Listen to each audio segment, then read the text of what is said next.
எனக்கு தெரியும்டா, நீ அப்படி ஒரு தப்பு பண்ணிருக்க மாட்டேன்னு. ஆனா ஊரே கேவலமா பேசுற மாதிரி ஒரு வார்த்தை சொல்லிட்டு வந்துட்டியே, அதுக்காகவாவது நீ அந்த பொண்ணுகிட்ட மன்னிப்பு கேட்டுதான் ஆகணும். 1000 தடவை மன்னிப்பு கேட்கிறேன். ஆனா அந்த பொண்ணுகிட்ட இல்ல, உங்ககிட்ட. அடி பாவி, இப்படி ஒரு சம்பவமே நடக்கலன்னு முன்கூட்டியே என்கிட்ட சொல்லியிருந்தேனா இந்த ஊர்க்கார பயலால உண்டல்லன்னு பண்ணிருப்பனே. என் வீட்டு மாட்டுக்கு கூட மரியாதை கொடுத்து பழக்கப்பட்ட இந்த ஜனங்க இன்னைக்கு மானம் போற மாதிரி என்ன எதிர்த்தல பேசிட்டானுங்க. அவனுக்கு எவ்வளவு திமிர் இருந்தா அன்னைக்கு ஊர் திருவிழாவில அத்தனை பேருக்கு முன்னால உன்னை போடின்னு சொல்லிருப்பான். அதே ஊர்க்காரங்க கையால அவன் அடி வாங்கணும்னு நினைச்சேன். அதான் நான் 2 மணி நேரம் லேட்டா வந்தேன். இப்ப அசிங்கப்பட்டு நிக்கிறது யாரு? ஊருக்காரங்களுக்கு முன்னால கெட்டு போனவளா நீ இல்ல ஆயிட்ட? ஒரு வயசு பொண்ணு சிரிக்கிற சத்தம் பெருசா கேட்டாலே சுத்தமில்லாதவன்னு குத்தம் சொல்ற அந்த ஊருக்கு முன்னால அசிங்கப்பட்டு வந்து நிக்கிறியே, இது ஆயுசு காலம் வரைக்கும் இந்த பழியை நீக்க முடியுமா? ஆரம்பத்தில இருந்தே அவன் விஷயத்துல ஆத்தாளு மகளுமா அடிக்கடி மோதும் போதே நினைச்சேன் இப்படி ஏடா கூடமா ஏதாவது நடக்கும்னு. பாய் மூடுங்க. டேய் அம்மா, கூப்பிடுறா காயங்காத்தா. ஐயோ,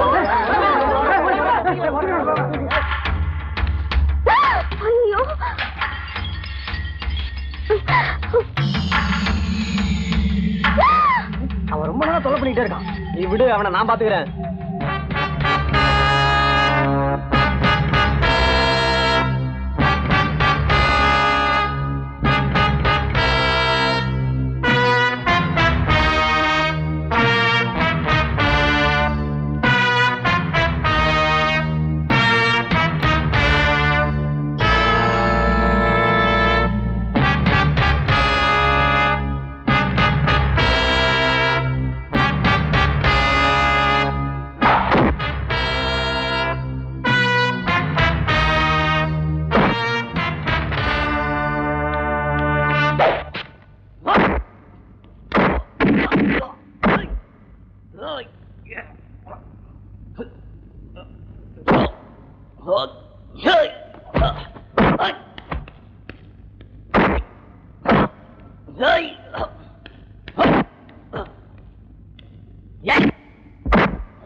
பாருங்க.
காயங்காத்தான செல்லப்பா அடிச்சுட்டா.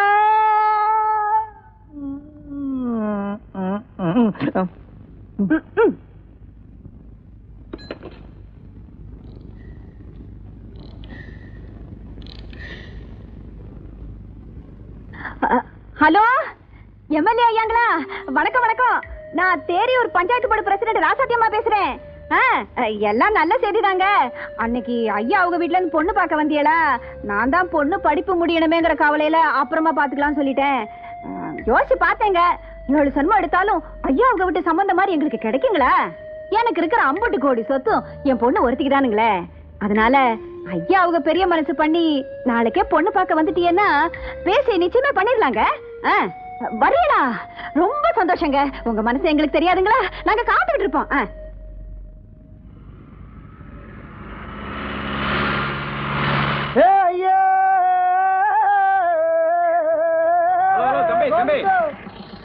மாப்பிள்ள ஒரு நிமிஷம். என்னப்பு? பஞ்சாயத்து போர்டு பிரசிடென்ட் ராஜாத்தி அம்மா வீடு எங்க இருக்கு?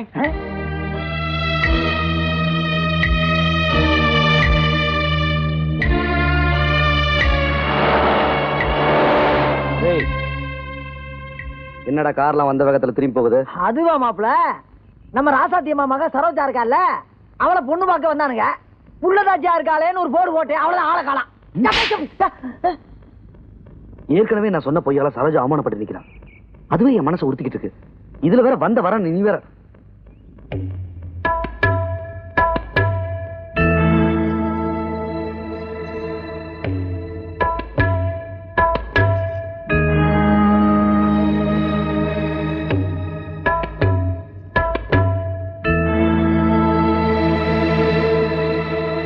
என்ன காசை கீழே போட்டு தேடின மாதிரி தேடிக்கிட்டு இருக்க?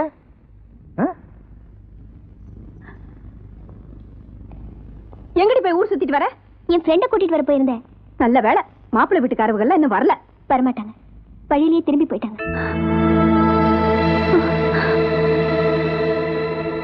5 வருஷம் கழிச்சு கல்யாணத்தை வச்சாலே அரச புரசலா எவனாவது காதல போட்டுருவான். நீ அசிங்கப்பட்டு வந்து நிக்கிற அடுத்த நாளே கல்யாணத்தை வச்சிருக்கிய, எவன் உன் பொண்ணை கட்டிக்குவான்?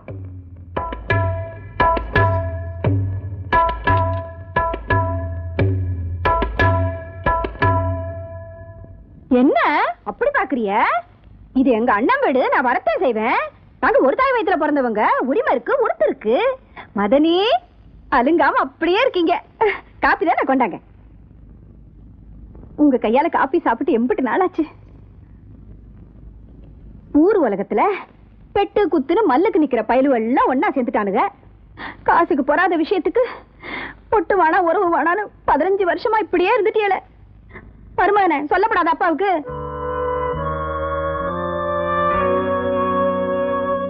அட வர்றதில்ல போறதில்ல. என் பொண்ணு முக்கல உட்காந்து 3 வருஷம் ஆகுதுல்ல. மதுரையில இருந்து மாவட்ட கலெக்டர் வரைக்கும் பொண்ணு கேட்டு வந்துகிட்டே இருக்காங்க. ஆனா உரிமை உள்ளவன் ஓ மகன் தானே. உங்ககிட்ட ஒரு வார்த்தை கேட்கணுமா வேண்டாமா? அதான் வந்திருக்கேன். வர்ற சம்பந்தத்தை நான் ஒத்துக்கிறதா வேண்டாமா? இல்ல தங்கச்சி. என்னங்க, ஒரு நிமிஷம் உள்ள வாங்க. இவ பொண்ணு கெட்டு போயிட்டு வந்தவன் ஊரே கூத்தடிக்குது. வாய் முட்ரி. எழுதுரு.